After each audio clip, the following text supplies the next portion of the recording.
Senhor presidente, senhores vereadores, público que nos acompanham aqui no plenário, também pela TV Câmara, eu não posso deixar de também fazer a minha fala aqui, né?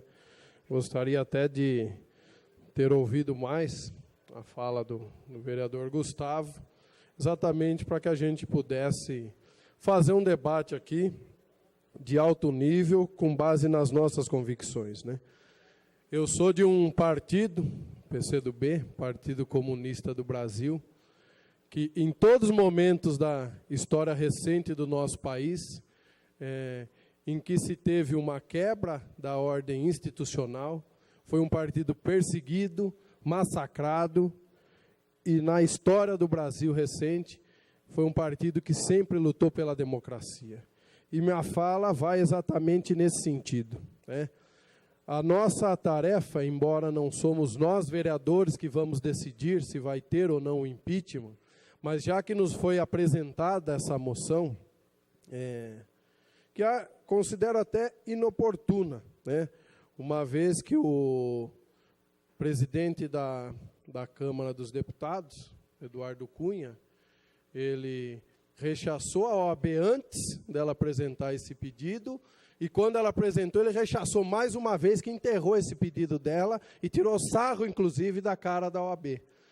O que mostra que, de fato, a OAB quis aderir ao movimento e o próprio movimento não a aceitou nesse processo, né? Então, nós vamos discutir um negócio que a Câmara dos Deputados enterrou, que é o pedido que a OAB fez a posteriori do que está sendo discutido na comissão que foi instituída.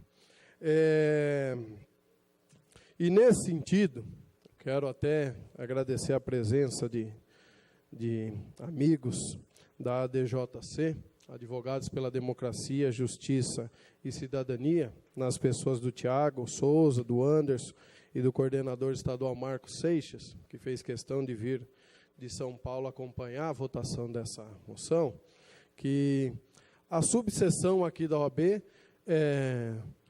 comete até um equívoco e também uma incoerência. O presidente Bressan, que está assumindo hoje, há algum tempo atrás, ele estava colocando que foi colocado sob júdice a eleição dele, e ele estava argumentando que exatamente tinha que se respeitar o processo eleitoral e o voto dos advogados da subseção para que ele fosse eleito. E hoje, com a vinda dessa moção aqui, ele apresentando isso, o que ele está legitimando é exatamente que não se respeite o voto popular e o voto daqueles que escolheram. E eu lamento ainda que o senhor Bressan foi eleito com o apoio dos advogados da Frente Democrática, Popular, que querem uma OAB diferente, derrotou aqui por 2 vezes seguidas, com o apoio desses advogados, dessa corrente popular, até então, a tradição da OAB de Jundiaí, né? E ele, não sei se por fragilidade, por medo, pelo que lá seja, ou por convicção, cedeu às pressões e veio aqui fazer, então, esse pedido que eu considero bastante descabido. Bastante descabido porque uma ordem que tem o dever de representar o conjunto dos advogados e uma ordem que tem o dever de zelar pela democracia e pela legalidade nesse país, não poderia estar apoiando um processo de impeachment como esse que está sendo construído. O processo que está sendo discutido no Congresso Nacional, ele é um processo que, embora legalmente exista de fato a possibilidade do impeachment da presidente, é um processo que não tem fundamentação legal, uma vez que exige que a presidente da República tenha cometido crime de responsabilidade. A presidente Dilma não é réu em nenhum processo até então. E, de repente, cria-se uma situação política, que é o impeachment, e vai atrás de fatos e de um enredo jurídico para tentar condenar uma presidente da República que foi eleita democraticamente. Foi o povo que escolheu a presidente.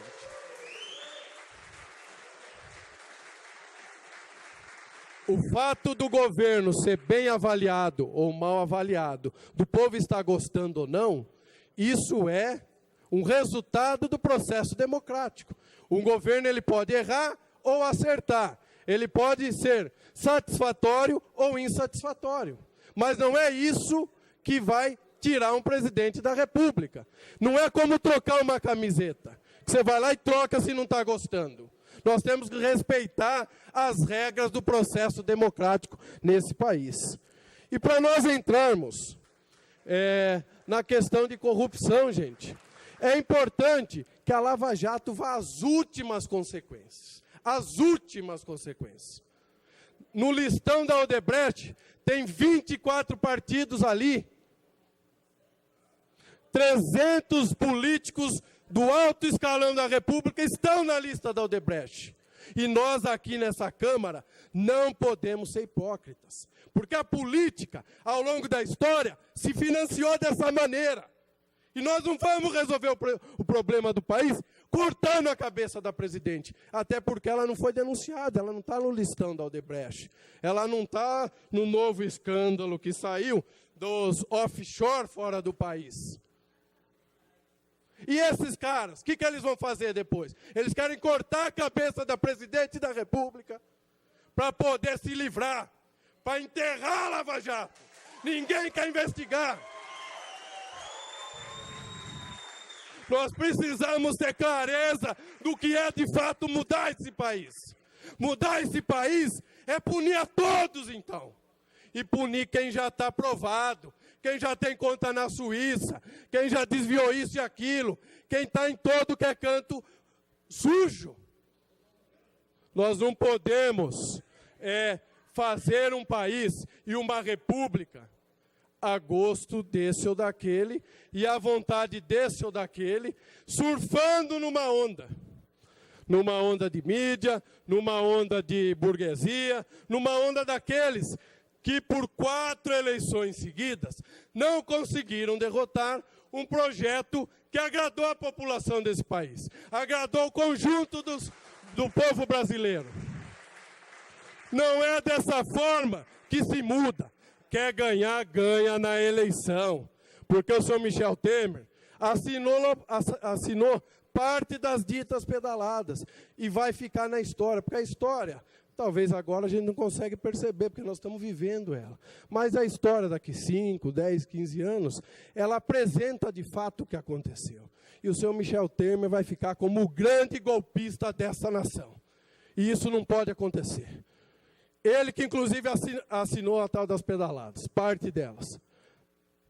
E hoje articula um golpe contra o presidente. Se ele quer virar presidente, ele tem que ganhar no voto. Ele foi eleito para ser vice. Eduardo Cunha está até o pescoço atolado na roubalheira. Isso é provado. E está lá conduzindo um processo de impeachment. É isso que nós queremos? Que seja o segundo na linha de sucessão desse país? Que país é esse que nós queremos construir? Não dá para aceitar isso. Não tem fundamentação jurídica, não tem fundamentação política e não tem outro adjetivo a não ser falar em golpe. Nós, vereadores, não podemos aceitar isso. Posso não gostar desse, posso não gostar daquele. Posso odiar esse partido, odiar aquele. Mas eu tenho que respeitar o processo democrático. E a presidente Dilma, com o que está sendo apresentado, não tem elementos jurídicos para derrubá-la. E nós não podemos aceitar isso. Essa é a minha reflexão. Nós temos aqui, como vereador, uma responsabilidade grande com isso. Não somos nós que vamos decidir, mas nós estamos hoje tendo a oportunidade de nos manifestar. Eu, por diversas vezes, vi um comentário daqui, um comentário de lá, e fiquei sempre muito quieto nas últimas sessões, deixando, talvez, que essa hora pudesse chegar e nós pudéssemos falar, de fato, a respeito disso. Mas nós precisamos construir, sim, um país cada vez mais sério, com uma democracia cada vez mais forte, em que o voto, a vontade popular que é ir lá na urna e escolher quem vai representar, seja bom ou ruim, que isso seja respeitado. E hoje a presidente Dilma foi eleita e até esse momento não conseguiu governar esse país. E crise é típica do sistema capitalista. Quem sofre no sistema capitalista é o povo. E isso a gente sabe. Porque o grande capitalista, o burguês, ele nesses momentos enfia a grana no banco, vive de especulação, e o povo, trabalhador, sofredor, está lá na ponta, sofrendo, se lascando e se virando para cuidar da sua vida. Então a crise é a essência do sistema em que nós estamos inseridos e não é responsabilidade da presidente. Porque embora eu seja um tanto jovem, eu, pelo menos na minha juventude, passei por 3 crises, o país sempre estava de joelho e o povo sempre sofria. Obrigado, senhor presidente.